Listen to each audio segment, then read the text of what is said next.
Les transformations de l'énergie, théorie de l'univers matériel en STE de quatrième secondaire. Nous allons voir des notions surtout de STE pour nous préparer à la physique et à la chimie de cinquième secondaire. Nous allons commencer par voir la relation entre la masse et le poids. C'est un outil qui est utile pour la physique de cinquième secondaire. Alors, vous avez en laboratoire fait une expérience et vous avez utilisé le dynamomètre qui vous a permis de trouver le poids qui correspondait à une masse qui était suspendue au dynamomètre. Alors, la relation entre la masse et le poids se traduit. Alors, ce que vous avez trouvé, c'est la formule Fg qui est égale à mg. Alors, il y a beaucoup de variables en physique.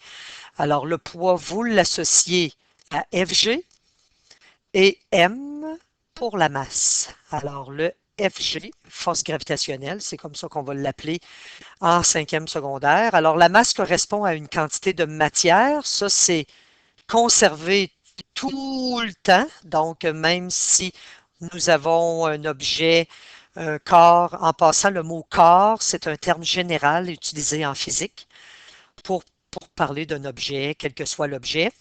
Alors, la masse, lorsqu'on parle de la masse d'un corps, alors elle reste constante, quel que soit l'endroit où se retrouve ce corps, que ce soit sur la planète Mars, sur la Lune ou sur la Terre, la quantité de matière, les atomes qui composent le corps, eh bien, ça ne change pas, donc la masse reste constante. Alors que le poids, lui va varier dépendamment de l'endroit où nous sommes. Si nous sommes sur la planète Mars, le poids d'un objet ne sera pas le même que le poids d'un objet sur la Terre ou sur la Lune. Alors, lui, mathématiquement, il correspond au produit, donc la multiplication entre la masse et l'intensité du champ gravitationnel. Vous allez voir qu'en cinquième secondaire, nous allons l'appeler l'accélération gravitationnelle. Donc, en quatrième secondaire, on l'appelle l'intensité du champ gravitationnel. Vous allez même avoir la chance de calculer cette intensité du champ gravitationnel en physique de cinquième secondaire lorsque nous allons étudier la mécanique. Dans la vie de tous les jours, souvent, on utilise les mots poids et masse. On les confond en fait. Mais en physique, ça veut dire des choses, c'est des notions complètement différentes. Donc, la masse, on l'a mentionné tantôt, c'est vraiment une quantité de matière et le poids, c'est vraiment lié à une force. En fait, c'est une force. Donc, c'est pas la même, c'est pas ça veut pas dire la même chose. C'est sûr que dans le jargon, le poids et la masse, on confond ces deux termes-là, mais pas en physique. Alors, c'est complètement différent. En passant, ça c'est de la matière, on peut l'écrire de STE, donc on va vous demander d'en calculer soit des masses, soit des intensités du champ gravitationnel ou soit des poids. Alors, allons avec les notions un peu plus, donc les variables, les unités et les formules. Alors, la masse, on va la noter par petit m, est toujours constante, on l'a mentionné tantôt, pour un corps. Elle s'exprime en kilogrammes. Euh, le poids, lui, varie selon l'astre où il se trouve. On avait donné des exemples tantôt. Donc, s'il se trouve sur la planète Mars, s'il se trouve sur la Lune, s'il se trouve sur la Terre, le poids pour un objet n'est pas le même. Alors, l'unité associée à Fg, ce sont les newtons, c'est la grande lettre N. Pour le kilogramme, c'est kg, donc ça c'est l'abréviation. Alors, c'est la masse qui est en kilogrammes. Alors, il va falloir retenir ça. Donc, dans le système international, l'unité de masse, c'est le kilogramme. Donc, on va utiliser cette unité. On dit qu'un objet n'a pas le même poids sur Mars, on l'a mentionné tantôt, que sur la Terre. Par contre, la masse va rester constante, est la même, quel que soit l'endroit où on se retrouve, où l'objet se retrouve, ou bien le corps se retrouve. Ensuite, nous avons pour calculer le poids, on va répéter la formule, on va vous la donner. Alors, c'est ce que vous avez trouvé en laboratoire. Alors, sur la Terre, nous allons avoir que le G va avoir une intensité du champ gravitationnel qui va être égale à 9,8 newtons par kilogramme. En fait, en laboratoire, on a trouvé une valeur qui tournait autour de 10 newtons par kilogramme. Alors, on l'a mentionné tantôt, le Fg, c'est le poids en newtons. Le M, c'est la masse en kilogrammes. Et le G, c'est le champ gravitationnel, donc l'intensité du champ gravitationnel. Donc, je l'ai mentionné tantôt, en cinquième secondaire, on va appeler ça l'accélération gravitationnelle. Alors, la valeur sur la Terre, on va vous la donner aussi, c'est une constante. Elle est donnée sur sur la feuille de formule. En laboratoire, nous avons utilisé l'appareil qui nous permettait de mesurer un poids, c'était le dynamomètre. Et en laboratoire, ça nous a donné, on a pu trouver la relation entre le poids et la masse qui était représentée avec le graphique suivant. Alors, le poids en fonction de la masse. Nous avions placé nos points dans un graphique. Ce que ça donnait, c'était une fonction linéaire affine. On voit qu'elle passe par le point 0, 0. Alors, au bout de notre dynamomètre, si nous n'avions pas de masse, eh bien, le poids correspondait à 0 newton. Alors, si on avait, par exemple, on peut regarder le point ici, si on avait une masse de 0,2 kg, nous avions une valeur en newton qui correspondait à 2. Donc, la mesure de notre dynamomètre nous donnait cette valeur. Et ce que nous avons fait, c'est le calcul de la pente. Je vais le faire à côté. Vous, sur votre document, vous avez un espace en dessous, mais vous pouvez aussi soit faire votre calcul à côté du graphique ou en dessous du graphique, comme vous voulez. Alors, ce qu'on va écrire, en fait, c'est une fonction qui est linéaire, donc une proportionnalité directe entre le poids et la masse. Donc, on appelle ça en science une fonction linéaire et elle passe par le point 0, 0. Donc, une fonction linéaire affine. Que nous donnait la pente en laboratoire? Eh bien, la pente en laboratoire nous donnait la fameuse constante de l'intensité du champ gravitationnel sur la Terre. Nous avons fait le laboratoire en classe. Nous sommes sur la planète Terre. Nous avons fait une variation. Donc, en mathématiques, une pente, c'est une variation des Y sur une variation des X, mais notre Y, à nous, c'est le poids. Et le poids, ben, c'est le Fg qu'on lui attribue comme variable. Sur la variation de la masse, même chose, on lui attribue, donc au lieu de parler des X, alors c'est la variation des M pour la masse. Alors, lorsqu'on substitue, supposons que je prends le point 0 kg, 0 newton. Alors, avec le point 0,2 kg et 2 newtons, nous aurons dans le calcul de la masse 2 newtons moins 0 newton divisé euh, par le calcul de la pente, pardon, pas de la masse. Donc, par le calcul de la pente, nous aurons 2 newtons moins 0 newton divisé par 0,2 kg moins 0 kg. Alors, ce que j'ai fait, si mon premier point, c'est 0 kg et 0 newton, j'ai fait Y2 moins Y1 sur X2 moins X1. Mais en physique, nos axes sont identifiés avec des variables concrètes. Alors, ce que ça nous donnait, cette valeur-là, ça nous donnait la pente qui était égale. En laboratoire, c'est sûr qu'on arrive à une valeur, étant donné la précision des appareils, une valeur quand même qui se rapprochait du 9,8. Donc, si vous avez 9,8, arrondissez à l'unité, ça nous donne 10 newtons par kilogramme. Alors, ça veut dire quoi? Ça voulait dire que les corps sur la Terre sont attirés vers la Terre, donc avec une force de 10 newtons par kilogramme de matière. Donc, c'est l'intensité du champ gravitationnel. C'est sûr qu'avoir fait le même laboratoire, par exemple, sur la Lune,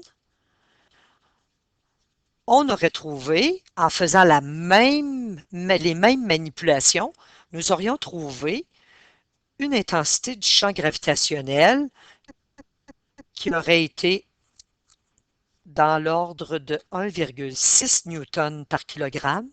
Et si nous avions été sur la planète Mars, cette intensité-là aurait été de 3,7 newtons par kilogramme. Alors, c'est pour ça, lorsque vous voyez dans des films de science-fiction, vous voyez par exemple que les personnages sur la Lune ont comme plus de facilité, semblent plus légers, entre guillemets. Eh bien, c'est parce que la Lune les attire moins fortement vers sa surface. Même chose pour la planète Mars. Alors, nous, sur la Terre, nous avons quand même une valeur de 9,8, donc une force G, c'est ça qu'on appelle le G. Alors, si vous subissez dans un manège à la ronde 3 fois G, donc ça veut dire que vous allez avoir un poids qui va être 3 fois plus grand que le poids réel que vous avez. Donc, vous avez l'impression d'écraser dans un manège, par exemple, qui monte rapidement. Et à l'inverse, vous vous sentez en apesanteur lorsqu'il descend rapidement. Donc, vous n'avez plus de force G appliquée sur votre corps. Alors, ce sont des notions de physique et nous avons trouvé, en fait, en laboratoire, hein, lorsque vous trouvez pour une fonction linéaire affine une constante, alors ça nous donne le coefficient. Lorsque vous avez en mathématiques une fonction de cette forme, je vais la généraliser. Donc, si vous avez une fonction de cette forme, y est égal à ax, vous savez que c'est une fonction linéaire affine. Vous savez que le a, c'est la pente de votre graphique. Alors ici, ce qu'on a trouvé comme pente, c'est le g.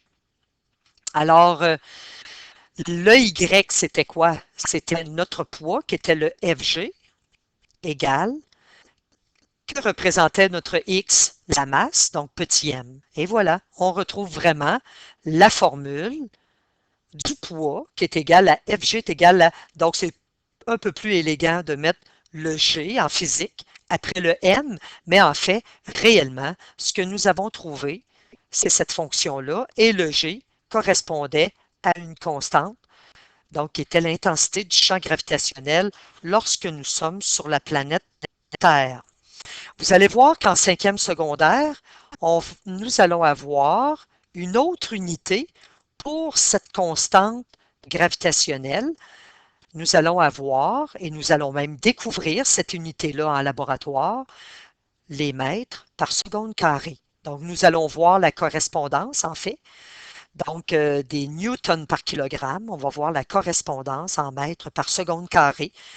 C'est une valeur que nous allons trouver en cinquième secondaire. En fait, c'est un objectif pour nous préparer à la cinquième secondaire en physique. Nous allons faire un exemple. Nous allons quand même rester très, très simple avec la formule. On vous dit que le bras canadien, dont les navettes spatiales sont équipées, possède une masse de 410 kg. Alors, on va poser notre problème. Bien important en physique d'associer les bonnes variables et les bonnes unités. 410 kg, c'est la variable, donc l'unité de kilogramme va avec la variable de la masse qui est M. On vous demande de trouver le poids. Alors, le poids, c'est Fg. Donc, si on amène le bras canadien sur la Terre, quel sera son poids? Alors, comme c'est sur la Terre, il faut penser de regarder sur notre feuille de formule et d'aller chercher l'intensité du champ gravitationnel qui est de 9,8 newtons par kilogramme. Par la suite, nous posons notre formule. J'ai fait mon G un peu gros, là, mais vous comprenez que c'est un indice. C'est indicé. Le F est indicé d'un petit g. Alors, le poids va être égal en newton à, donc on prend la masse qui est vraiment en kilogrammes. Vérifiez si votre masse est bien en kilogrammes. Si vous voulez un truc, à savoir, par exemple, dans une question, si on vous donnait une masse en grammes et que là, vous hésitez à savoir est-ce que je dois utiliser des grammes ou des kilogrammes, retournez voir sur votre feuille de formule. La constante, elle est toujours donnée. Donc, allez voir, elle est ici. Les unités de la constante vont vous inspirer. Regardez, vous avez comme unité de masse le kilogramme. À ce moment-là, ça vous dit, OK, mon unité, elle est bonne. C'est vraiment le kilogramme que je dois substituer dans cette formule. Par la suite, l'intensité du champ gravitationnel sur la planète Terre est de 9,8 newtons par kilogramme. La physique, c'est beaucoup de traitements d'unités. Donc, on prépare tranquillement notre cerveau en quatrième secondaire à faire ça parce qu'en secondaire 5, en fait, on ne fait que ça. Alors, vous allez retrouver, regardez, que des newtons et en effet, c'était correspondant, hein, le poids, lorsqu'on a vu la théorie tantôt, à des newtons. Alors, vous avez trouvé 4018 newtons et c'est, donc je l'ai mentionné tantôt, guidez-vous avec l'intensité du champ gravitationnel pour trouver vraiment vos unités, les unités appropriées. Un autre exemple, l'exemple B, quel serait le poids? Donc, on pose notre problème. Le poids, on l'associe à FG. On veut trouver le poids. Et on veut trouver aussi la masse du bras canadien sur la Lune. Nous sommes sur la Lune. Sachant que l'intensité du champ gravitationnel, le G, comment est-ce qu'on fait pour voir que c'est le G? Encore là, inspirez-vous du G que vous avez sur votre feuille de formule, celui qui est relié au G de la planète Terre. Alors, ça vous permet de dire que c'est vraiment la variable G qui est associée à 1,6 newton par kilogramme. Donc, toujours le bras canadien, là, sont en lien. Donc, ça veut dire que la masse, elle est égale à 410 kg. On fait toujours appel au bras canadien. On n'a juste pas répété la masse, mais elle est constante. Alors, je viens de répondre à une des questions parce qu'on vous demande quelle est la masse, mais la masse, que le bras canadien soit sur la Lune, qu'il soit sur la planète Terre, sur Mars, etc., il va toujours avoir la même quantité de matière, donc la même masse. Alors, on va quand même calculer le poids dans un premier temps. Nous allons poser notre problème. Nous allons substituer. Notre masse est de 410 kg multiplié par l'intensité du champ gravitationnel. Voyez-vous, par le traitement des unités, il nous reste des newtons. Alors, le poids va être égal, voyez-vous, le même objet, le même corps, mais cette fois-ci sur la Lune. Remarquez, nous obtenons beaucoup moins.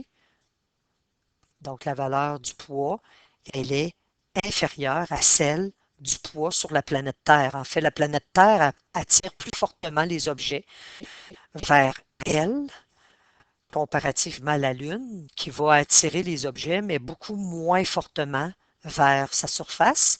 C'est pour cette raison, comme je l'ai mentionné tantôt, que lorsqu'on voit des films, on nous montre un peu comme des corps qui se déplacent et ils semblent légers, mais c'est parce que le poids, il est moindre que celui que nous avons sur la planète Terre. Alors, voici le poids. Alors, le poids, vous le voyez là, dans la définition, on l'a dit tantôt, ça varie.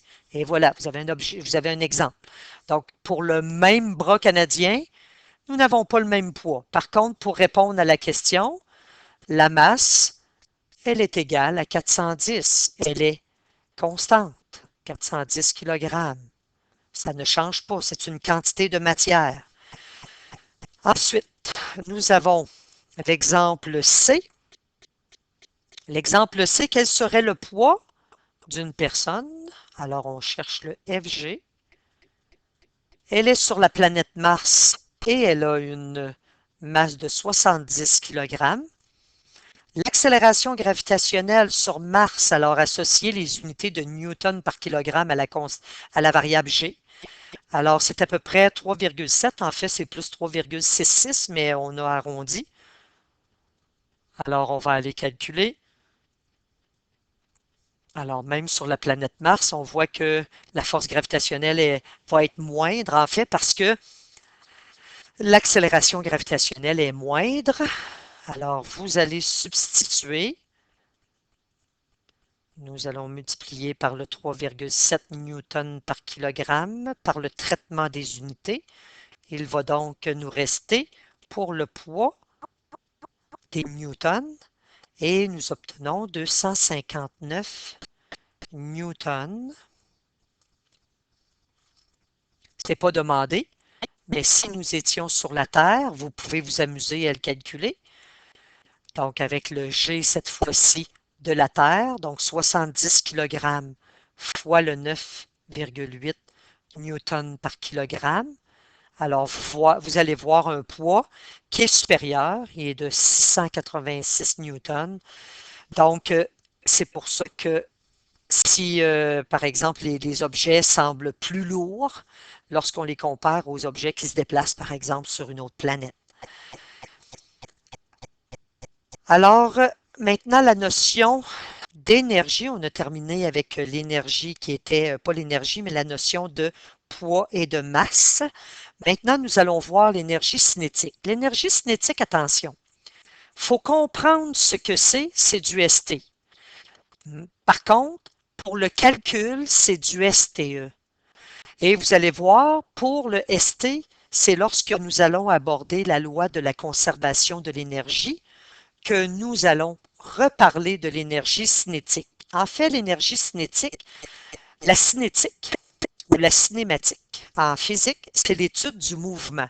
Pour avoir de l'énergie cinétique, ça nous prend un mouvement. Donc, c'est en lien à ce moment-là, si le corps est en mouvement, c'est en lien avec la vitesse. Alors, nous la notons, cette énergie cinétique-là, nous la notons EK, mais on pourrait la noter aussi EC, dépendamment des manuels. Le K vient de kinétique, de l'arabe, qui veut dire mouvement. Alors, ça correspond au produit de la masse et du carré de la vitesse d'un corps en mouvement. Ça, on vient de vous traduire la formule, mais on va l'écrire dans quelques instants. Alors, l'énergie cinétique est l'énergie d'un corps en lien avec son mouvement. Retenez ceci. Alors, c'est très important. Je vais l'illustrer. Vous avez un peu de place. Alors, lorsque nous avons, supposons, une, une boule de quille ou une grosse boule qui est ici, mais à vitesse qui est égale à 0 mètres par seconde. Donc, ça veut dire elle n'est pas en mouvement. Alors, si vous êtes à proximité, quel sera l'effet? Alors, c'est l'énergie cinétique en passant, c'est déjà de l'énergie disponible, mais il faut avant tout que l'objet soit en mouvement. Mais ici, je n'ai pas d'énergie cinétique, étant donné que la vitesse, elle est nulle. Donc, elle est égale à ce moment-là, l'énergie cinétique à 0 joule. On va voir tantôt l'unité. Alors ici, l'impact, hein, la conséquence d'avoir une boule qui est immobile à côté de soi, pour notre corps, à nous, il n'y a pas un impact qui est considérable. En fait, il n'y a absolument rien. Il n'y a pas de risque d'être blessé par cet objet-là qui n'est pas en mouvement. Alors, il n'y a rien qui se passe. Nous sommes heureux. Par contre, si nous mettons ce corps-là en mouvement, alors alors si nous mettons, par exemple, une vitesse, mais cette fois-ci, qui est petite, et que le déplacement se fait vers la personne. Alors, ce qui va arriver, c'est tout au plus, dépendamment de la masse, hein, parce que c'est lié avec la masse. Donc, tout au plus, ce qui va arriver, c'est que vous allez vous faire passer sur les pieds. Hein, la balle, pas la balle, mais le corps en mouvement. Donc, la grosse bille va arriver sur vos pieds et peut-être que vous allez faire un petit ouch. Donc, ça va vous écraser les orteils un petit peu. Hein? Par contre, si on augmente la vitesse, alors qu'elle arrive avec une plus grande vitesse, donc une vitesse très, très grande, alors l'effet sur votre corps, vous allez peut-être reculer. Alors, vous allez peut-être même vous éloigner, je vais le représenter comme ça lors de l'impact. Alors ici, ça va peut-être juste vous écraser le pied, mais ici, si la vitesse, elle est très grande, vous allez peut-être vous éloigner. Et en même temps, elle va arriver plus vite vers vous, plus d'énergie due au mouvement, donc plus d'énergie cinétique. Alors, ça va peut-être pas juste un petit ouch, ça va peut-être être un aïe aïe. Et on a vu que, pardon, l'énergie cinétique, c'est aussi en lien avec, oui, la vitesse, mais aussi avec la masse du corps en mouvement. Imaginons que la masse, elle est augmentée et que la vitesse, elle est très, très grande. Alors, si vous êtes à proximité, donc si c'est vraiment en mouvement, alors vous allez vous retrouver peut-être au sol. Donc, vous allez tomber et voilà, vous allez, oups, peut-être même pleurer. Bon, alors voyez-vous, l'énergie cinétique, c'est déjà de l'énergie qui est disponible. C'est de l'énergie qui est en lien avec la vitesse. Ça prend un corps qui bouge, qui est en mouvement. Et en même temps, nous avons aussi que cette énergie-là, elle est liée avec, oui, la vitesse, mais aussi la masse du corps en mouvement. On va aller voir la formule. Alors, la formule pour calculer l'énergie cinétique, vous allez la voir dans les examens. Elle est sur votre feuille de formule de STE. Alors, c'est EK égale 1 demi mv au carré. L'énergie cinétique, elle est en joules. Donc, on l'a vu en électricité, l'énergie, l'unité de l'énergie électrique, elle était aussi en joules lorsqu'on multipliait des watts par des secondes, multiplié par des secondes. Alors, le M, c'est la masse de l'objet en kilogrammes et la vitesse, elle est en mètres par seconde. Très important, donc, pour avoir, par définition, par exemple, si on nous demandait de calculer de l'énergie cinétique, si on veut vraiment obtenir des joules, il faut que la vitesse soit en mètres par seconde. Alors, un exemple, nous allons poser notre problème. Nous avons à trouver l'énergie, mais la boule, elle a une vitesse. Donc, quel type d'énergie avons-nous à trouver? L'énergie cinétique. Même si on ne le mentionne pas, c'est sous-entendu. Alors, cette boule-là de billard, elle a une masse qui est égale à 0,5 kg et elle a une vitesse. Donc, voyez-vous, l'habileté à associer les unités, hein, c'est en regardant les unités, c'est très important en physique, ça nous inspire la variable. Donc, nous allons associer la vitesse à 2 mètres par seconde. On nous demande l'énergie cinétique. Posons notre formule. Alors, c'est déjà isolé. Nous allons substituer nos valeurs. Donc, l'énergie cinétique va être égale à 1 demi fois 0,5 kg multiplié par parenthèse la vitesse de 2 mètres par seconde. Tout ça est au carré. C'est bien important au niveau des unités. Là, si je fais le petit traitement, je ne le ferai pas tout le temps, là, mais je vais vous le montrer. Alors, si on enlève la parenthèse, mais qu'on élève tout ça au carré avant de l'enlever, ça donne 4 et ça donne des mètres au carré sur des secondes au carré. Et par définition, vous allez voir ça plus en détail en cinquième secondaire, des kilogrammes multipliés par des mètres au carré divisé par des secondes au carré, par définition, ça nous donne comme unité l'unité du joule. Nous avons donc un joule comme valeur ici au niveau de l'énergie de mouvement, l'énergie cinétique. Maintenant, regardez l'exemple E. C'est le même, sauf qu'on va doubler la vitesse. Et ce n'est pas parce qu'on double la vitesse que l'énergie cinétique va doubler, vous allez voir. Alors, on cherche l'énergie cinétique. Nous avons la même masse. Par contre, la vitesse a doublé. Elle est rendue à 4 mètres par seconde. Si nous substituons, donc qu'est-ce qui fait que l'énergie cinétique ne sera pas doublée, même si la vitesse double? C'est parce que la vitesse, elle est au carré dans la formule. Alors, il faut faire attention. Alors, vous allez voir que une demi multipliée, ça c'est la même chose que l'exemple précédent. Donc, c'est la même masse. Par contre, ce qui change, c'est que nous avons une vitesse qui a doublé.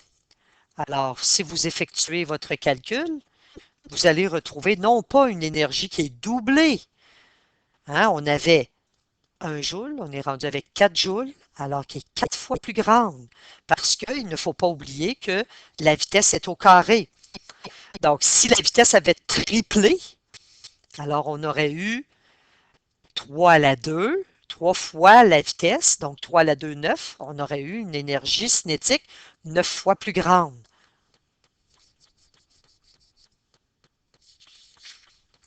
L'exemple F.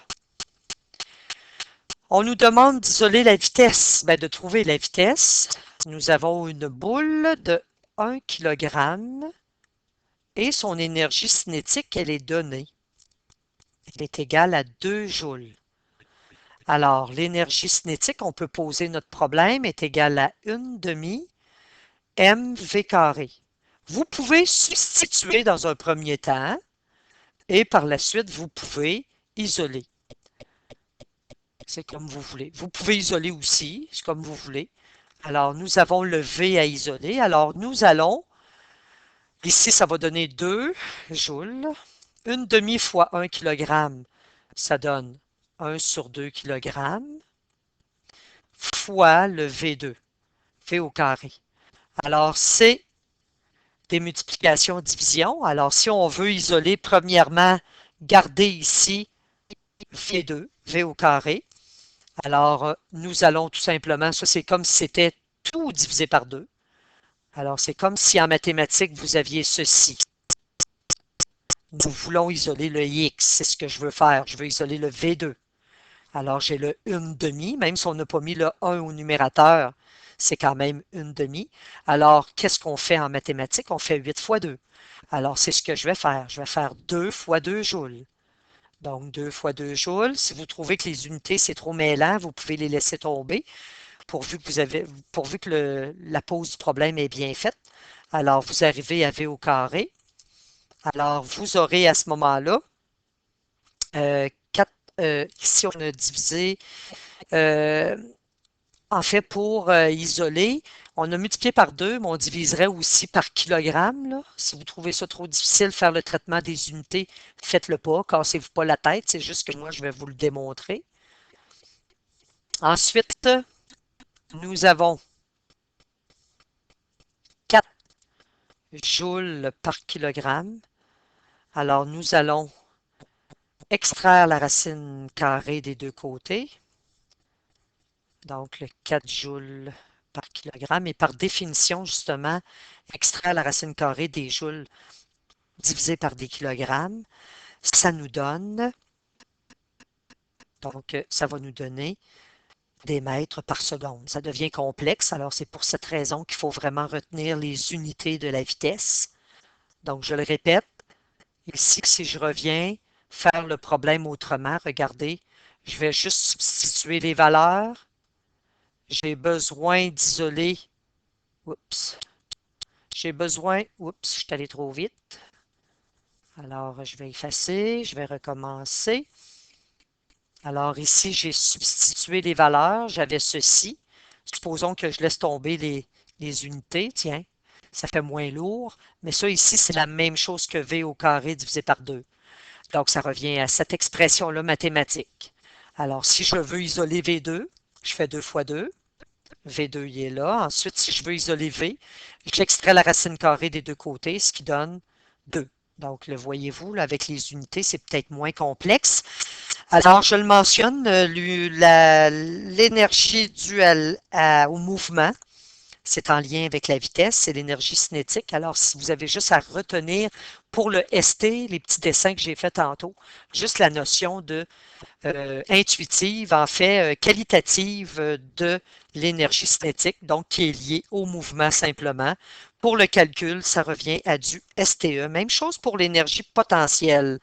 Potentielle parce que c'est vraiment, c'est de l'énergie qui peut devenir disponible. Vous allez comprendre cette notion-là un petit peu abstraite en quatrième secondaire. Je vais vous l'expliquer. De comprendre l'énergie potentielle, c'est du ST, mais de la calculer, c'est du STE. Même chose, lorsque nous allons aborder la loi de la conservation de l'énergie, vous allez voir que l'énergie potentielle va revenir.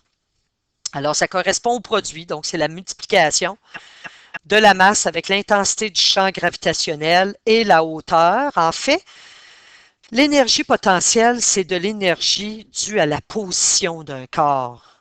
Nous allons l'illustrer par un petit dessin. Alors, le ST, vous allez retenir les petits dessins. Alors, j'ai le sol ici. J'ai une petite représentation ici, très simple, pour vous illustrer le principe de l'énergie qui est potentielle. Alors, l'énergie potentielle, si je prends une boule de quille et que je la place au-dessus de votre pied, mais quelques centimètres au-dessus de votre pied, et que je la laisse tomber. Encore là, oui, c'est pas le fun, mais vous n'aurez pas besoin de vous rendre à l'urgence à l'hôpital parce qu'en fait, c'est pas d'une très grande hauteur que j'ai laissé tomber la boule de quille. Alors, quelques centimètres, supposons 2-3 centimètres, j'ai laissé tomber la boule sur votre pied. Par contre, si la même boule, je la fais tomber, donc vous allez voir le potentiel, vous allez comprendre le principe. Alors, je la laisse tomber d'une très grande hauteur. Donc, voyez-vous la hauteur, là? C'est ça qui est en lien avec l'énergie potentielle. Et l'énergie potentielle, c'est en lien avec la position de l'objet. Il est où mon objet? Plus il est haut, alors plus il y a de l'énergie qui est disponible pour faire quoi? Ben, vous brisez le pied dans ce cas-ci. Alors là, vous allez vraiment crier, ça va faire mal. Alors, voyez-vous, l'énergie due à la position de la boule de quille n'est pas la même ici parce que la hauteur ici, à cette position-là, et la hauteur ici, ce n'est vraiment pas la même. La hauteur ici, elle est plus petite que la hauteur dans la deuxième situation. Alors, ce n'est pas la même quantité d'énergie à ce moment-là. Ce n'est pas le même effet sur le pied. Et même le pied va enfler. Alors, on va aller voir ça. Ça, c'est pour le STE. On va voir ça un petit peu plus mathématique. Alors, l'énergie potentielle, nous la notons EP, P pour potentiel.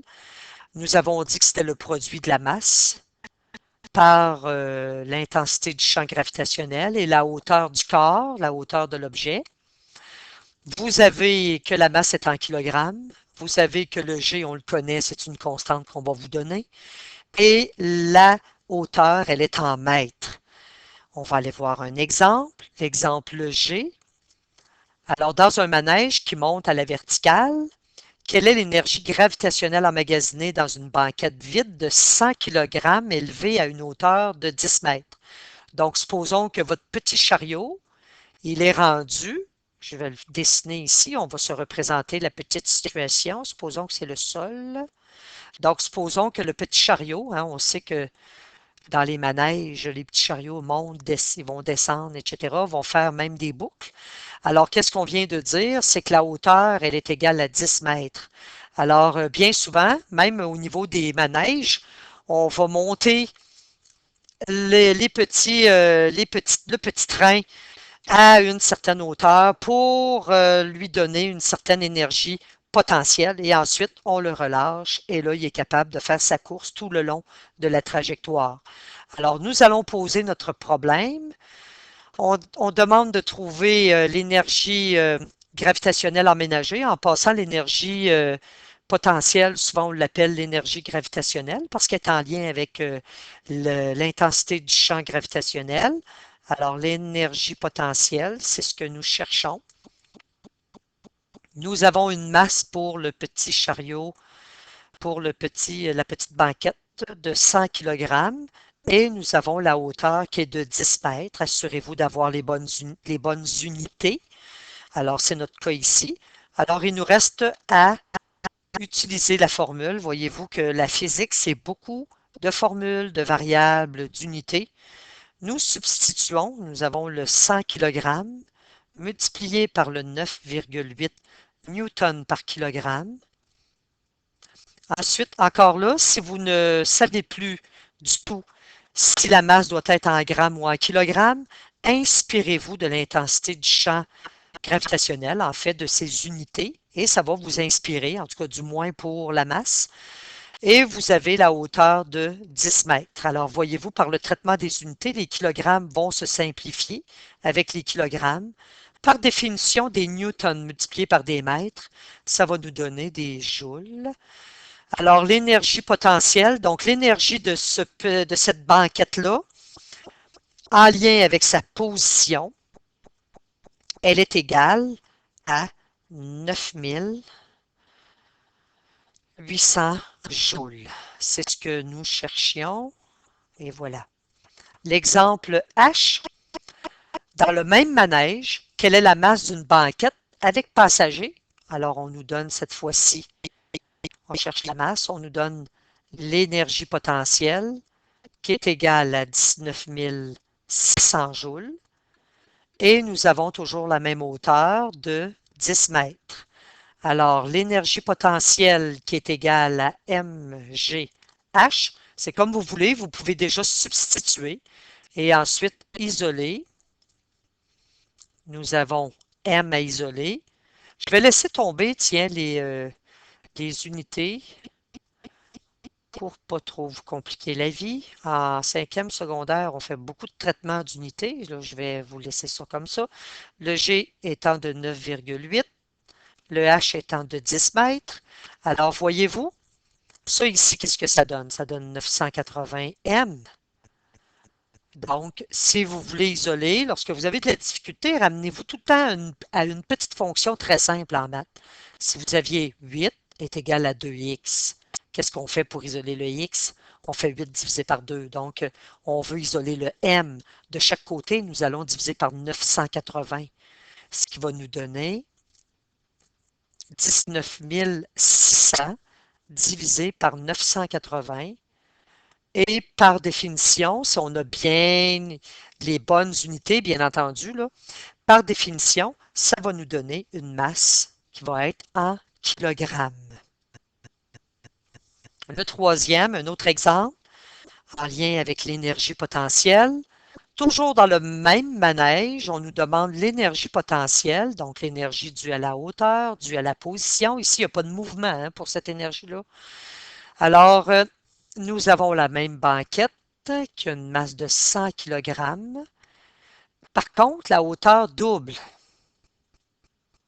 Allons voir qu'est-ce que ça donne au niveau de l'énergie potentielle. Alors, logiquement, si la hauteur double, ici, l'énergie potentielle va doubler. C'est pas comme l'énergie cinétique, parce que la hauteur n'est pas au carré, n'est pas au cube. Alors ici, ça va vraiment, réellement doubler. Vous allez pouvoir le comparer. Nous avons 100, je vais laisser tomber les unités, fois 9,8, fois la hauteur qui est égale à 20 mètres. Ça va vous donner une énergie potentielle en joules qui va correspondre à 19 600 joules. Voyez-vous que c'est le double. Si vous comparez avec l'exemple G, on obtenait 9 800 joules. Alors, vous avez en fait doublé la quantité d'énergie potentielle. Ensuite, la loi de la conservation de l'énergie. C'est du ST. Mais lorsqu'on parle de formule et de calcul, ce sera du STE. Par contre, en ST, vous allez simplement donner de façon quand même pas quantitative, mais vous allez comparer, en fait. Vous allez donner des valeurs en mots. Vous allez dire, par exemple, que l'énergie potentielle est maximale ou elle est nulle. Même chose pour l'énergie cinétique. Donc, la loi de la conservation de l'énergie, en fait, on a étudié en électricité la notion de rendement énergétique.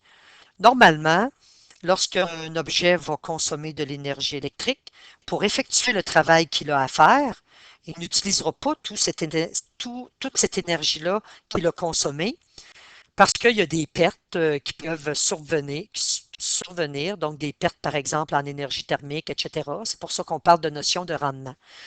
Mais lorsque on a, même dans les cas au niveau de l'énergie électrique, si nous avons un système où bon, un appareil consomme de l'énergie électrique. Et si ce système-là nous permet de calculer la totalité, d'additionner ensemble toutes les formes d'énergie transformée, là. Donc, l'énergie électrique qui est transformée en énergie thermique, par exemple, en énergie sonore, en énergie lumineuse.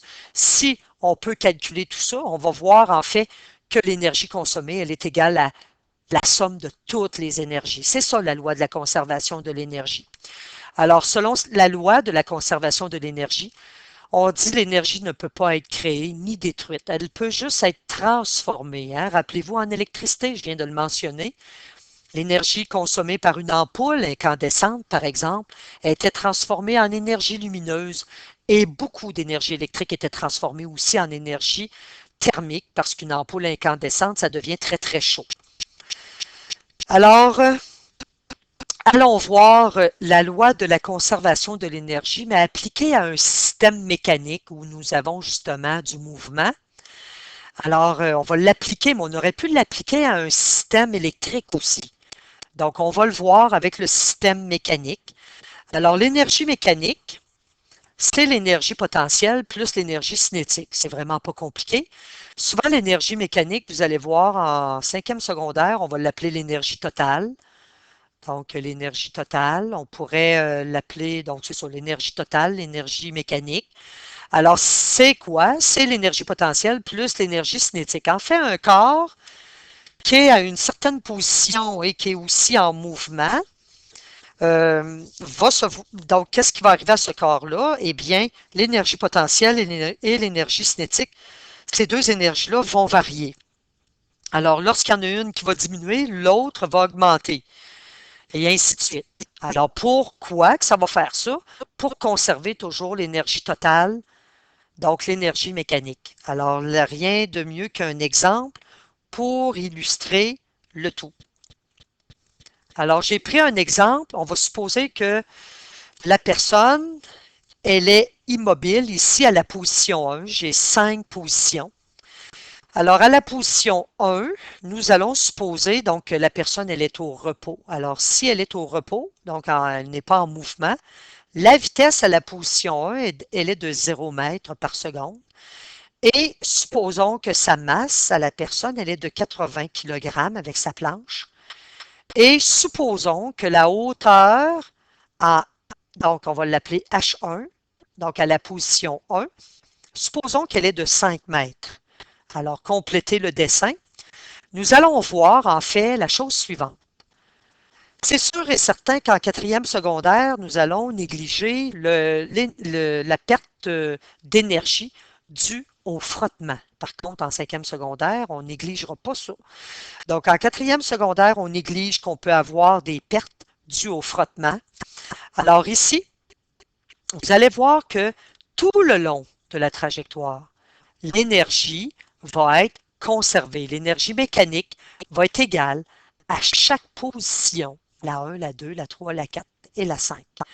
Alors ici, à la position 2, supposons que j'ai la hauteur H2 qui est égale à 3 mètres, complétez ça sur votre document, et que j'ai une vitesse, parce que là, la planche va rouler, va descendre, elle va diminuer en hauteur. Donc, voyez-vous qu'intuitivement, l'énergie due à sa position va diminuer, étant donné que l'énergie due à sa position, c'était l'énergie potentielle, et l'énergie potentielle était liée avec la hauteur. Alors, la hauteur diminue, ça veut dire que l'énergie potentielle va diminuer, mais par contre, elle est partie du repos, et là, elle est en mouvement, la planche. Donc, elle va gagner en vitesse. Alors, en descendant, il va vraiment avoir une vitesse. Supposons qu'elle est de 6,261 mètres par seconde. À la position 3, la hauteur, elle est nulle. Même si j'ai un petit décalage, là, c'est parce que j'ai un dessin qui ne permettait pas là, d'avoir la hauteur à 0 mètre. Et supposons que ma vitesse à la troisième position est de 9,899 mètres par seconde. Alors, on va aller voir. C'est sûr que j'aurais pu aussi donner de l'information pour la position 4 et 5, mais elle est symétrique. Vous allez voir que tout va se se répartir de la même façon. Vous allez le voir tantôt dans quelques minutes.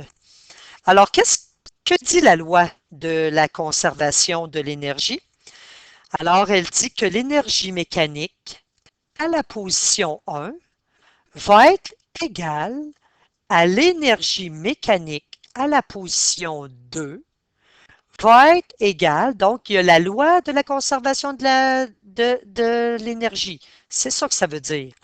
Alors, tout le long de la trajectoire, l'énergie mécanique, elle est conservée. Alors, l'énergie mécanique, elle est conservée.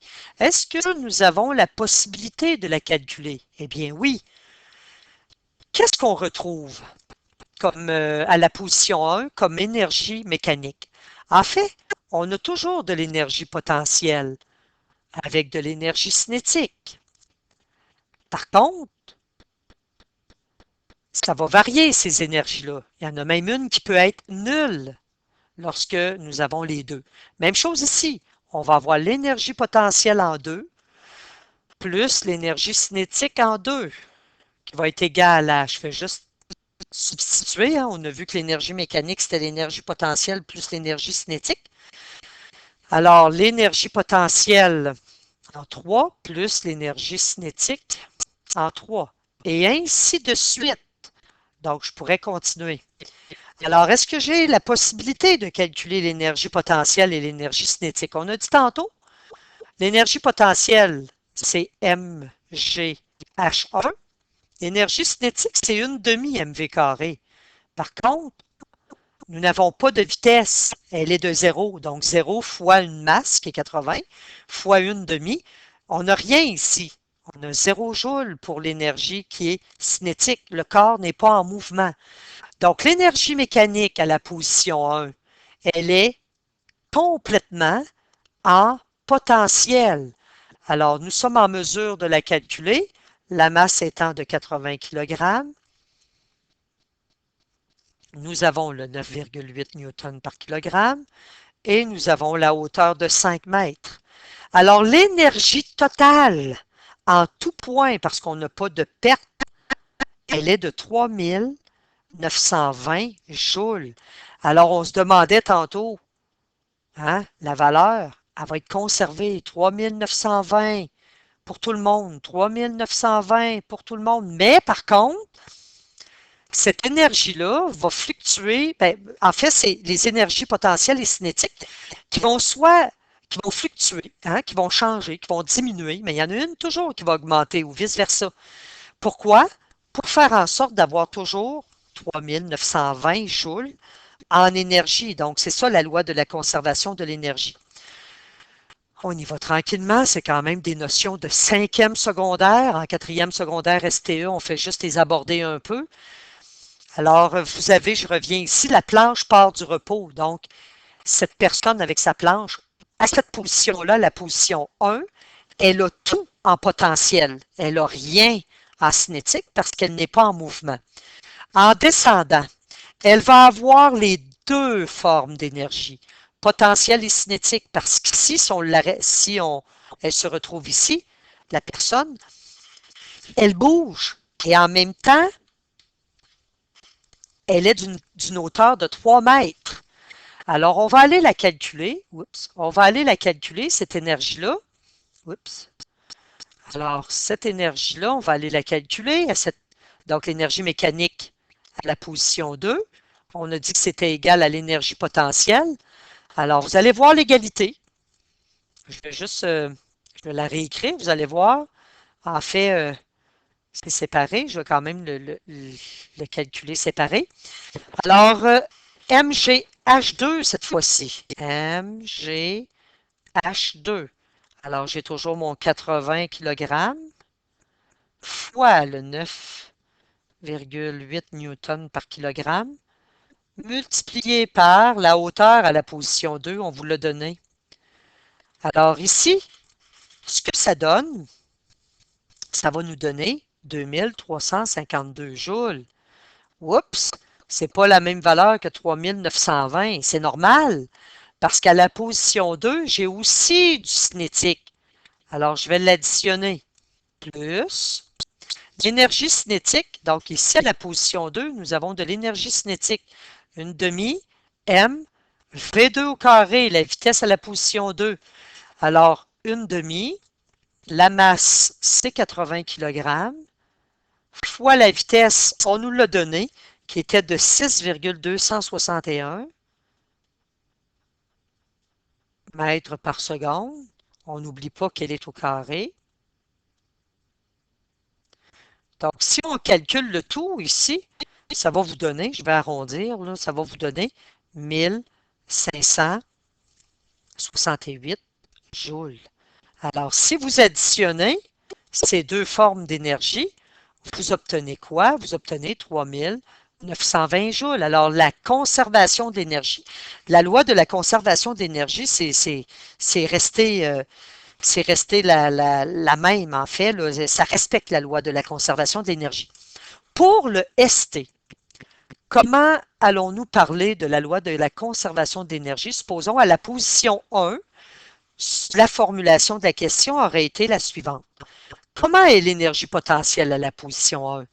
Maximale, nulle ou égale à l'énergie cinétique à la position 1? Donc, en ST, on ne vous demandera pas de calculer les valeurs. On va vous demander plutôt de les comparer. Alors, l'énergie potentielle à la position 1 va être à son maximum. L'énergie cinétique va être nulle. Alors, voyez-vous, c'est comme ça qu'on va vous demander de répondre.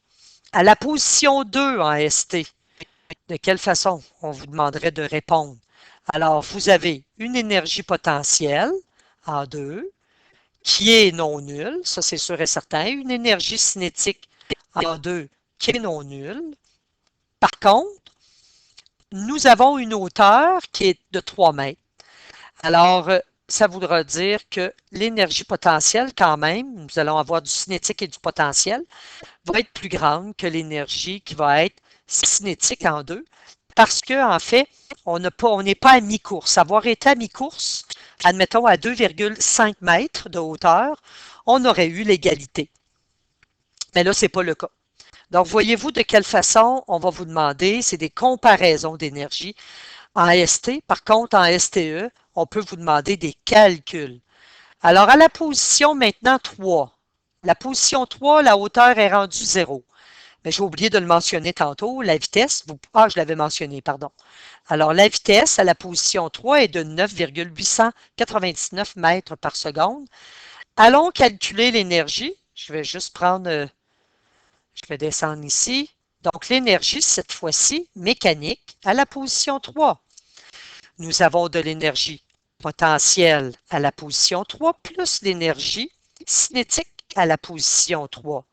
Mais c'est ça que ça dit. En fait, l'énergie potentielle se transforme, elle ne se perd pas, elle se transforme à la position 3 tout en complètement en énergie cinétique. Donc, il n'y a plus de hauteur, donc 0 joule, plus vous avez de l'énergie cinétique, une demi mv carré. On vous a donné une vitesse. Alors, l'énergie mécanique, vous allez voir, elle va être quand même conservée, va être égale à une demi fois le 80 fois la vitesse qui a été donnée et qui était égale à 9,899, c'est au carré. Et lorsque vous allez additionner, pas additionner, mais effectuer votre calcul, ça va vous donner ceci. Alors, voyez-vous la loi de la conservation de l'énergie? Bien entendu, si on n'a pas de frottement. Alors, ça veut dire que pour le ST, à la position 3, l'énergie, on répondrait que l'énergie potentielle, elle est nulle, égale à 0. On répondrait que l'énergie cinétique à la position 3 est à son maximum. Ensuite, à la position 4, on aurait encore le 3920 joules. Par contre, on commencera à en perdre en vitesse, en énergie cinétique. Par contre, on en gagne en énergie potentielle. Mais le total donnerait 3920. Et ici, à supposer que la personne arrête ici en haut, Alors, on aurait à ce moment-là toujours le 3920 joules, mais on aurait tout en potentiel, comme au départ ici, à la position 1. Alors, je le répète, c'est quand même une notion un petit peu abstraite parce que finalement, c'est du 5e secondaire. C'est pour vous préparer. C'est un petit survol hein, de ces notions-là pour vous préparer à votre 5e secondaire en physique. Maintenant, abordons la notion de travail. La variable du travail, c'est le grand W. Ça correspond à une force qui est appliquée sur un corps et multipliée par son déplacement. Alors, voici une autre notion un petit peu abstraite pour le 4e secondaire, mais on ne lâche pas, nous sommes en STE. La notion de travail s'est vue simplement par du STE, malgré que souvent le terme travail, nous allons l'utiliser même pour les rendements, pour les machines, lorsqu'on va vous dire qu'elle effectue un travail de. Alors, la notion de travail, on en parle. Alors ici, vous avez la formule, elle va vous être donnée. En fait, ce qui est important lorsqu'on va utiliser cette formule-là, le travail est en joules, c'est de l'énergie. La force, c'est en newton. On l'avait vu avec, en fait, la force est toujours en newton, avec le laboratoire lorsque nous avons étudié la force, la relation de la force et de la masse, et un déplacement qui est en mètres. Alors, bien entendu, ce qui est bien important avant d'utiliser cette formule-là, une condition à respecter, il faut toujours que la force soit parallèle au déplacement. Souvent, on va noter ça comme ça, de cette façon-là en secondaire 5, la force parallèle au déplacement. Donc, c'est quand même une multiplication entre la force et le déplacement, mais nous allons noter ça de cette manière. Vous avez un petit peu d'espace sur votre document. On va aller faire un petit peu la même analogie. Le ST, vous n'aurez pas de calcul à faire ici et vous n'aurez rien à comprendre, c'est du STE. Alors, pour le STE, en fait, je vais donner plusieurs situations. Si nous avons une personne ici et un arbre, alors ça c'est mon arbre. Si nous avons une corde attachée et que la personne tire sur la corde, puis qu'il n'y a pas de déplacement, alors ici, il n'y a pas de travail. Vous comprendrez que l'arbre, il ne commencera pas à se déplacer. Alors, il n'y a pas de travail. Pourquoi? Il n'y a pas de déplacement. Pas de, on va l'écrire petit d, c'est comme ça qu'on l'appelle. Une autre situation. Alors, l'autre situation, vous avez quelqu'un qui est à vélo. Alors, je vais faire le vélo. Vous êtes probablement meilleur que moi pour les petits dessins. Alors, la personne, ce qu'elle fait à vélo, on fait une petite fille, elle tient les poignets, mais elle a lâché les pédales. Donc, ses petits pieds-là ne sont pas sur les pédales. Elle a les pédales, elle a les pieds en l'air. Donc, les pédales sont ici et elle ne pédale pas. Mais par contre, le bicycle avance. Elle arrête de pédaler. Alors ici, encore là, pas de travail. Pourquoi? Parce que ça prend la force et le déplacement. Alors ici j'avais la force en passant. Je reviens à mon arbre. Nous avions la force. La personne forçait là. On va lui faire des muscles. Donc la personne forçait. Mais on n'avait pas le déplacement. Ici, nous avons le déplacement. Donc, il y a vraiment un déplacement qui se fait de la gauche vers la droite. Par contre, il n'y a pas de force. La personne a arrêté de pédaler. Donc, le bicycle continue son déplacement, mais donc à ce moment-là, il n'y a pas de travail. On ne peut pas. Il faut avoir la force et le déplacement. Et en même temps, dans la même direction, parallèle. Alors, un autre exemple. Alors, cette fois-ci, nous avons encore le sol. La personne, on va lui faire une grosse tête, des petits bras. Bon, la personne, elle tient une valise, donc, ou un objet. Donc, ça, c'est sa valise. Une valise très pesante. Alors, voyez-vous, là, elle applique une force ici, vers le haut, pour tenir sa valise. Alors, et elle se déplace, supposons. Donc, ça, c'est son déplacement. Voici sa force vers le haut ici. Voici son déplacement. Sa force est perpendiculaire à son déplacement. Donc, pas de travail.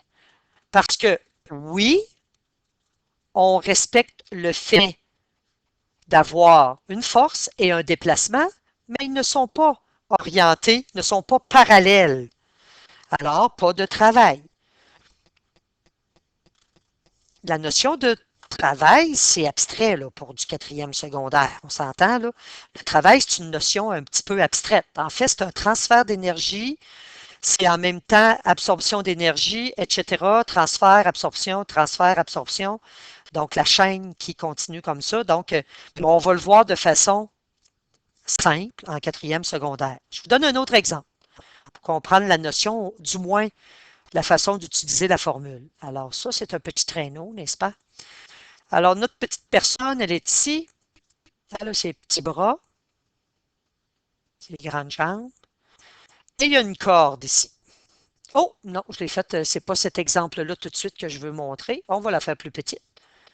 Alors, j'ai une personne ici, ses petits bras, et la corde, elle est vraiment là, comme ça, à l'horizontale. La personne force, fort, fort, fort. Alors, la personne force. Nous avons donc une force et le traîneau se déplace dans cette direction. Voyez-vous, le déplacement et la force sont parallèles.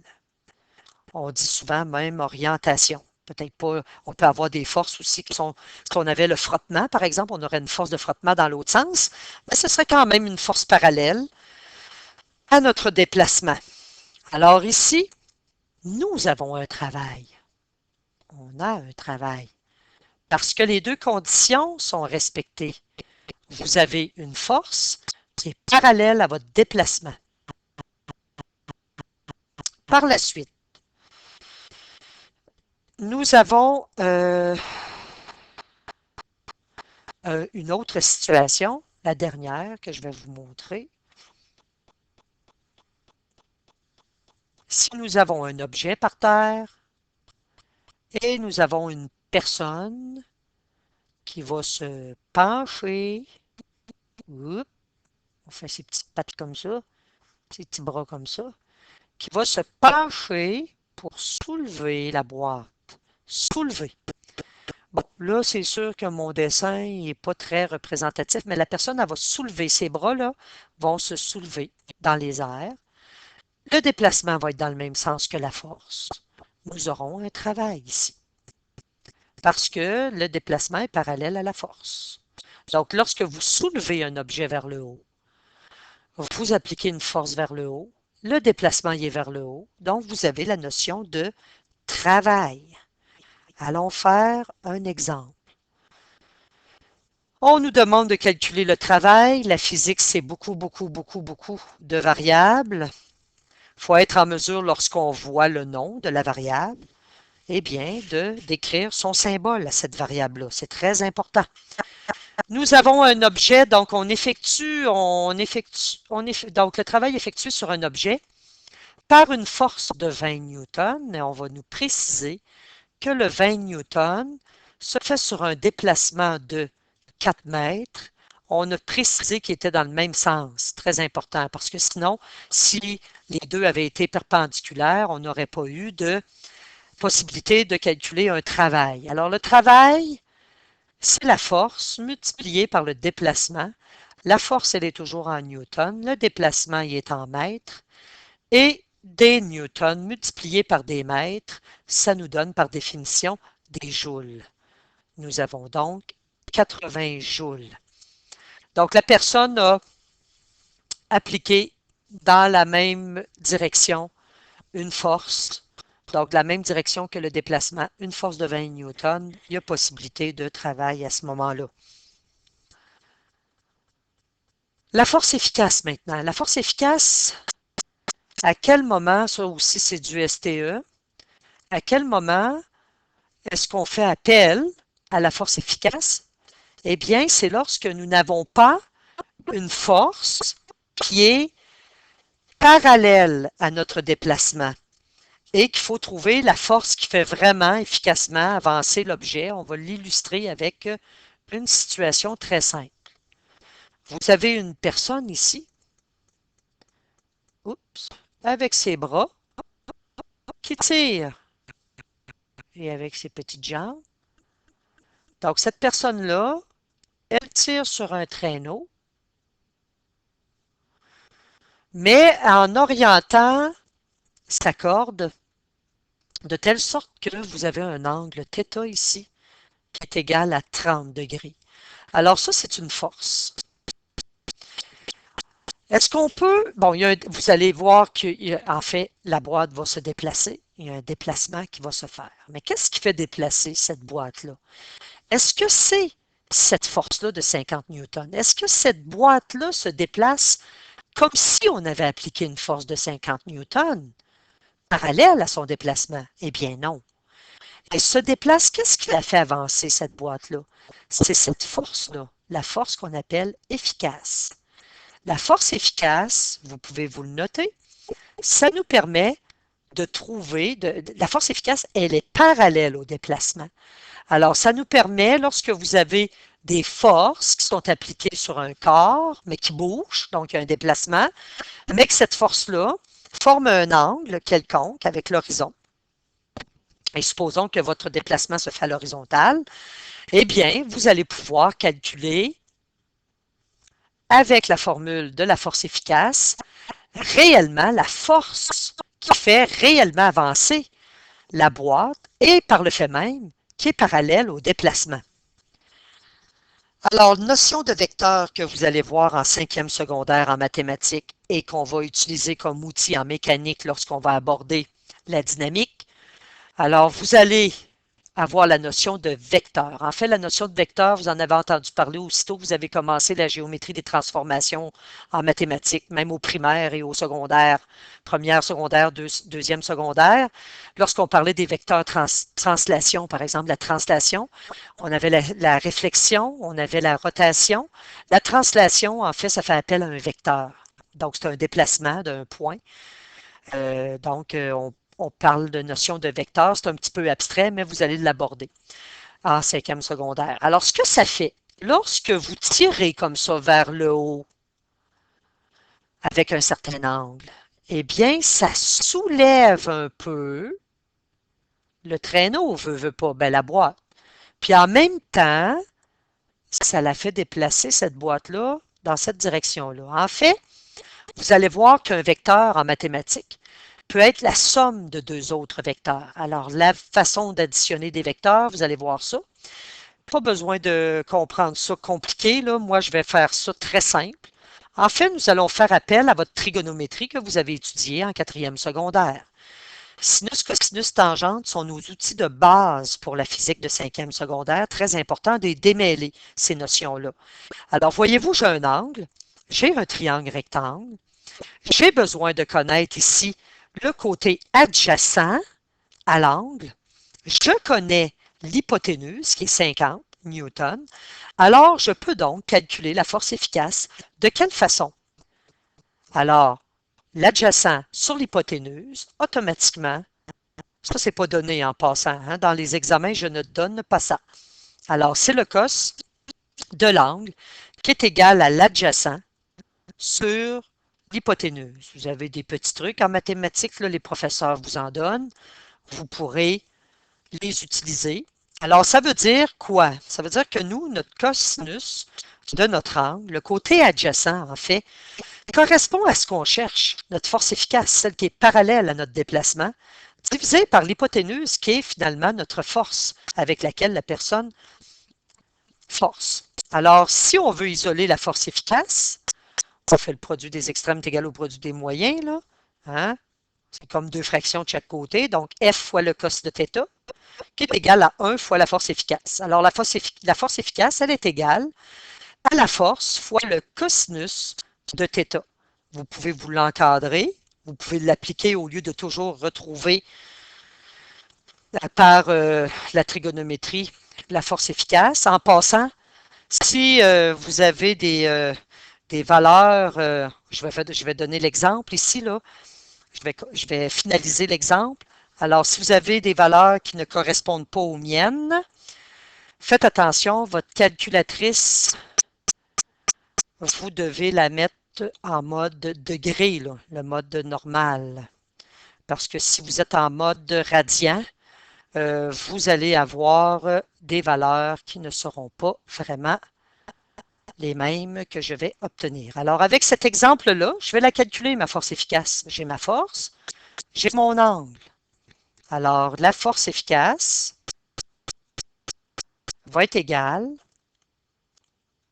à ma force, qui est de 50 newtons. Alors, je prends cette formule-là, fois le cosinus de mon angle, qui est 30 degrés.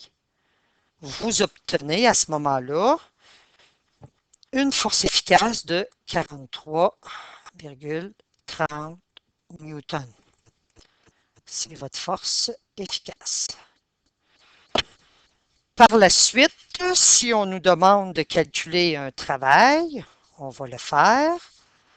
Alors, le travail, une fois que vous avez trouvé votre force efficace, il suffit tout simplement de multiplier la force efficace par le déplacement.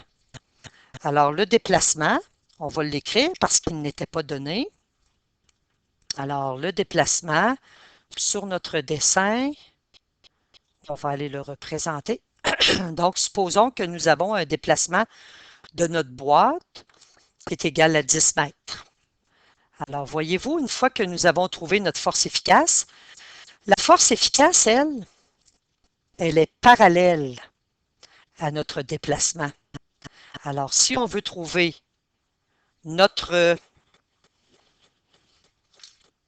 travail, nous allons pouvoir utiliser notre force efficace, la multiplier par le déplacement. Donc, je vais faire mes substitutions. Nous avons 43,3 newtons multiplié par 10 mètres. Ça va nous donner un travail de 433, ce sont des joules. Alors, voyez-vous, c'est la façon de trouver la force, en fait, qui est parallèle. Donc, c'est ça la force efficace. Ça nous permet de trouver une force parallèle à notre déplacement. J'avais juste oublié de l'écrire sur mon document, alors je suis en train de le faire. OK. Alors, je répète, c'était du STE, cette notion-là. En fait, on est en train de faire du survol. C'est ça la physique de 5e secondaire, la mécanique. On va aborder toutes ces notions-là. OK. Alors, on est rendu maintenant à la notion, faire un exemple. Alors, ça va ressembler à ce qu'on a fait. On a un traîneau. Donc, une personne qui tire un traîneau. Toujours se représenter la petite situation avec des dessins. Hein. Nous ne sommes pas des sans-dessins. C'est toujours plus facile en physique de représenter la situation. Alors, nous avons un traîneau. La personne force, donc pour le faire avancer, elle force fort, fort, fort.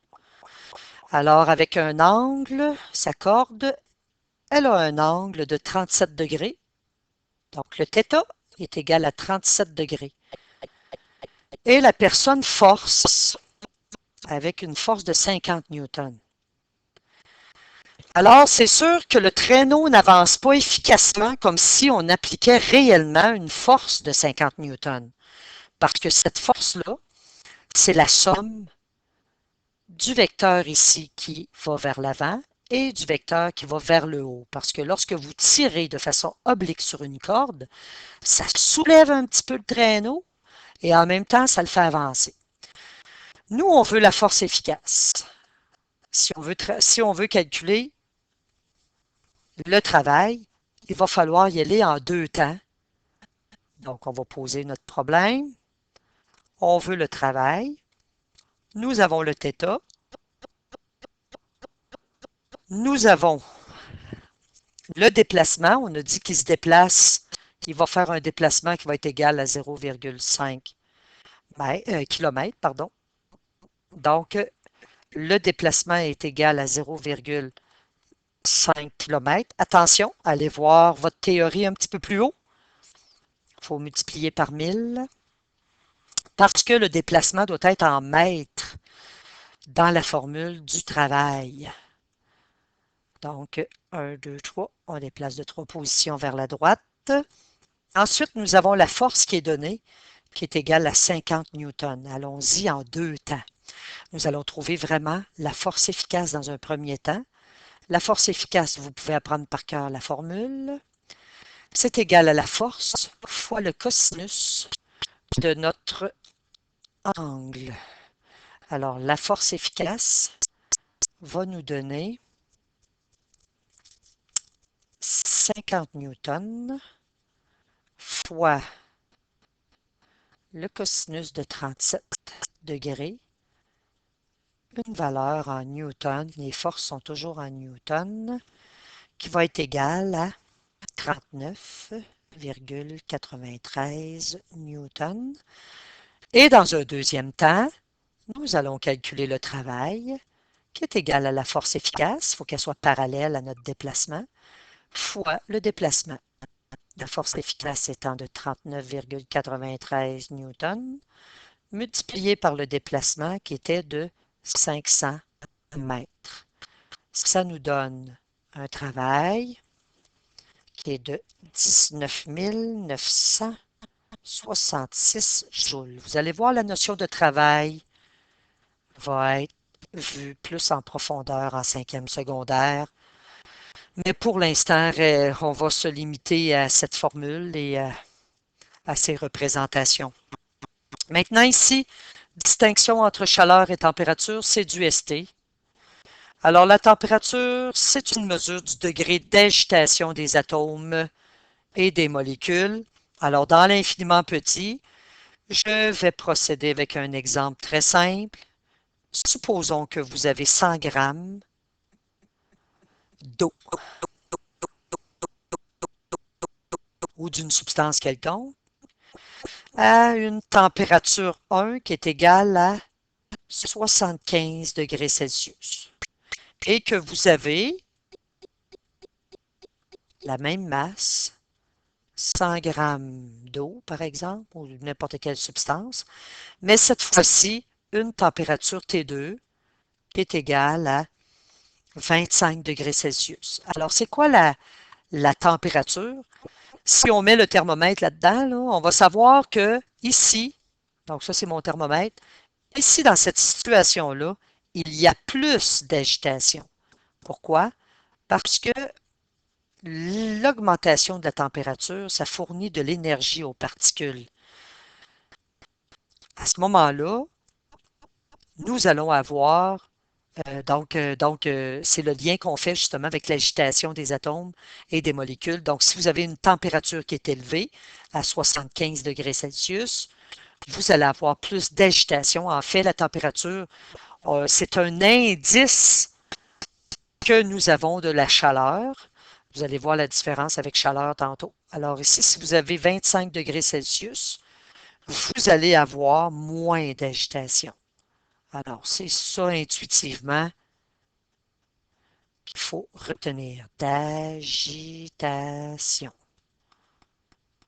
Alors, l'énergie à ce moment-là du système 1, on va dire qu'elle va être plus grande que l'énergie. Donc, l'énergie, en fait, les particules, elles aussi ont de l'énergie potentielle, de l'énergie cinétique. Alors, mais la forme d'énergie dans le système 1 va être plus élevée que la forme d'énergie dans le système 2 parce que la température est plus élevée dans le système 1. Alors, c'est la notion intuitive de la température. La chaleur, maintenant, nous l'avons déjà abordé dans l'univers Terre-Espace lorsque nous avons parlé des systèmes de convection. Rappelez-vous, transfert d'énergie entre deux systèmes. Et on retient que c'est toujours le chaud qui va vers le froid. Hein? Rappelez-vous-en, un système chaud qui s'en va vers un système qui est froid. En fait, le froid n'existe pas. C'est juste l'absence de chaleur. Alors, à ce moment-là, exemple, si je prends ici contenant d'eau à 85 degrés Celsius et que je plonge dedans une substance, peu importe, une substance ou un autre liquide, mais qui est à 20 degrés Celsius, de quelle façon va se transférer l'énergie? Alors, l'énergie va aller du quart de 85 degrés au quart de 20 degrés. Il va donc avoir, si on avait un thermomètre ici dans ce liquide-là, la température diminue à ce moment-là dans ce gros liquide-là. Et elle va augmenter dans celui qui est ici jusqu'à temps que le mélange, en fait, les deux systèmes atteignent la même température. Alors, la chaleur, ça aussi, c'est du ST. Rappelez-vous que c'est juste en fait, la température, ça nous indique que nous avons présence ou absence de chaleur. On peut calculer cette énergie-là. Nous allons voir une formule. C'est aussi du STE, une formule que nous allons voir de long en large en chimie de 5e secondaire. On va aller vraiment à fond dans cette notion-là d'énergie thermique. Alors, l'énergie se calcule toujours en joules. Vous avez la masse de la substance qui est en grammes. Nous avons le C qui est la capacité thermique massique, qui est bon, les unités sont un petit peu complexes, c'est des joules par gramme qui sont multipliés par des degrés Celsius. Et nous avons le delta T qui est la variation ou l'écart de la température, qui est en degrés Celsius, et l'écart se mesure toujours par température finale moins la température initiale. On va s'ajouter des petites informations alors à retenir. Si delta T, on va vous le faire comprendre en 5e secondaire, mais en 4e secondaire, si votre écart ou votre variation est positif, d'écart de température, alors ça implique que le système, bon, la substance absorbe de l'énergie. Donc, la substance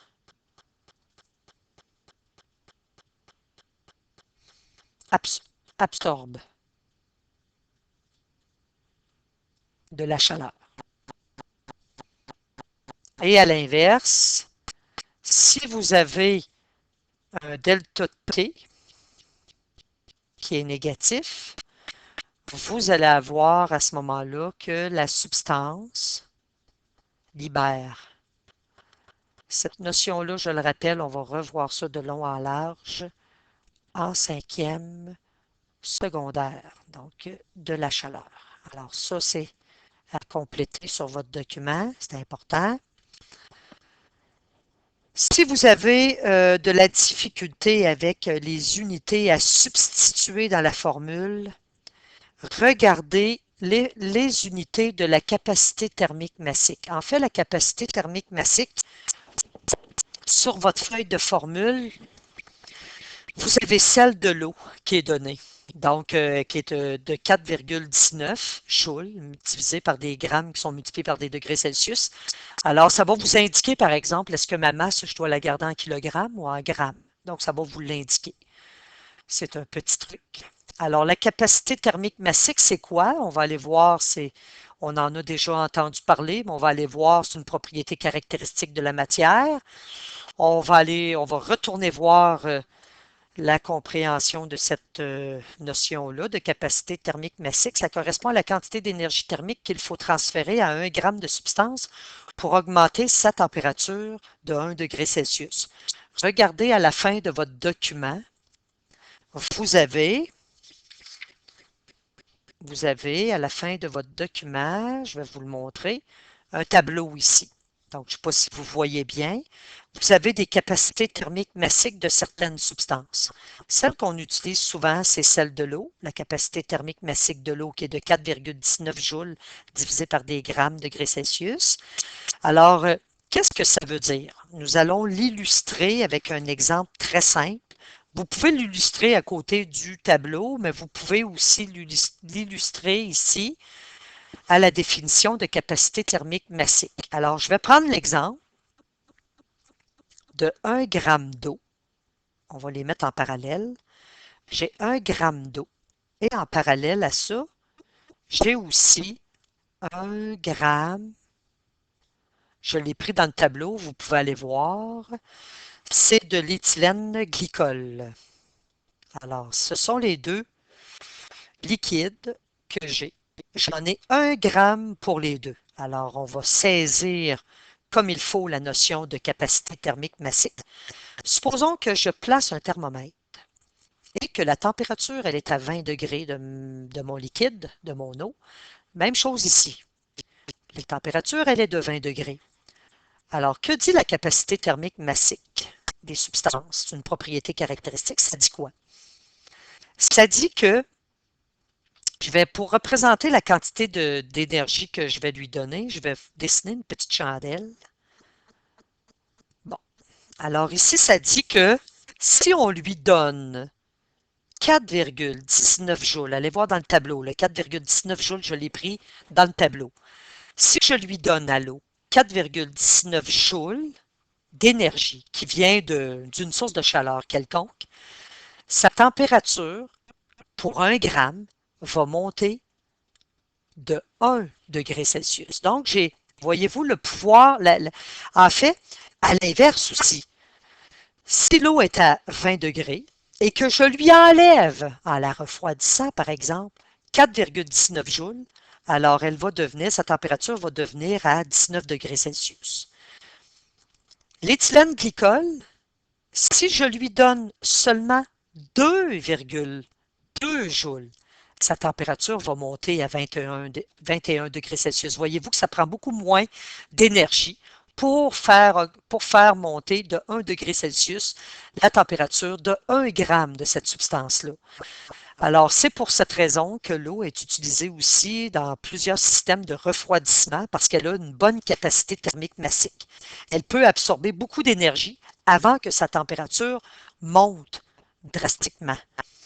Donc, c'est ça la notion de capacité thermique massique. Encore là, nous allons revoir ça de long en large en 5e secondaire. On termine avec 2 exemples et ça va terminer le millimélo de la physique et un peu de la chimie de 4e secondaire qui vous permet de faire le petit sprint pour le secondaire 5. C'était un petit survol. On va revenir là-dessus l'année prochaine. Gardez vos notes de cours pour l'an prochain pour le 5e secondaire. Donc ici, l'exemple M. Calculer la quantité de chaleur, on veut Q. Lors du transfert d'énergie qui se fait la masse de l'eau, notre substance c'est de l'eau, à une température initiale qui est de 20 degrés Celsius et une température finale qui est de 40 degrés Celsius. Et on nous demande est-ce que l'énergie a été absorbée ou dégagée. Alors ici, on va aller écrire notre formule. Ce qui nous manque, c'est de l'eau. Alors l'eau, on va dans un tableau. Inquiétez-vous pas, les capacités thermiques massiques, je répète, vous n'avez pas à les apprendre par cœur, on va vous les donner. Alors, vous avez la masse, c'est pas très propre, on va effacer. Alors, la masse multipliée par la capacité thermique massique multipliée par la variation de température. Alors, la masse doit être toujours en grammes. Si tu t'en souviens pas, regarde les unités de la capacité thermique massique. Regarde, tu le vois le gramme, là. Fois la température finale moins la température initiale. Qu'est-ce qu'on a dit tantôt? On a dit que si ça donnait une valeur positive, ça veut dire plus grand que 0. Alors, ce que ça fait, ça absorbe. Et ici, ça va être absorbe. Donc, l'eau absorbe de l'énergie. C'est normal. Au début, elle a une température de 20 degrés Celsius et à la fin, elle se retrouve avec 40 degrés Celsius. On a peut-être mis un élément chauffant dedans ou on l'a tout simplement chauffé. Elle a donc absorbé de l'énergie. Elle n'en a pas donné au système. Alors, ça nous donne, si on fait le traitement des unités, les grammes se simplifient avec les grammes, les Celsius avec les Celsius, parce que ça va nous donner 20 Celsius. Et vous allez retrouver des joules. Alors, ça va nous donner, on a vu que l'unité du joule, c'est une toute petite unité d'énergie, donc ça donne de grandes valeurs. Et la réponse, eh bien, c'était cette quantité-là d'énergie absorbée. Donc, on peut l'écrire l'énergie est absorbée. Pourquoi? La température a augmenté.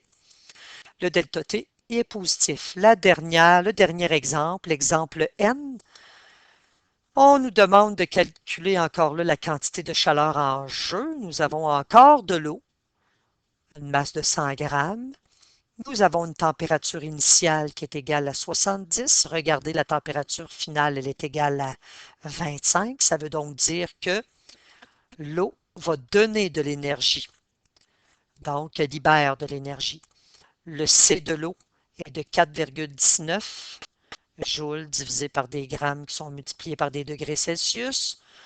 Nous allons poser notre formule. Nous allons substituer. Vous allez voir quelque chose apparaître avec le fait que l'eau libère de l'énergie. Vous allez voir apparaître la valeur négative. Ici, ça va vous donner une valeur négative. Donc, le delta T négatif, ça veut dire plus petit que 0. Donc, libère. La substance, l'eau va libérer de l'énergie. Alors, Q, ça va nous donner une valeur négative. On garde le moins. Pourquoi? Le moins nous indique que l'eau a libéré ou dégagé de l'énergie. Ça veut dire que ça libère ou dégage de l'énergie. Et voilà, ça termine le millimélo de la physique-chimie pour vous préparer à la 5e secondaire. Alors, si vous avez des questions, vous pouvez les poser sur le Facebook de Patiosciences. Si vous voulez le document ici, vous pouvez aller le chercher sur le site internet patiosciences.com. Il est en PDF. Alors, bonne étude.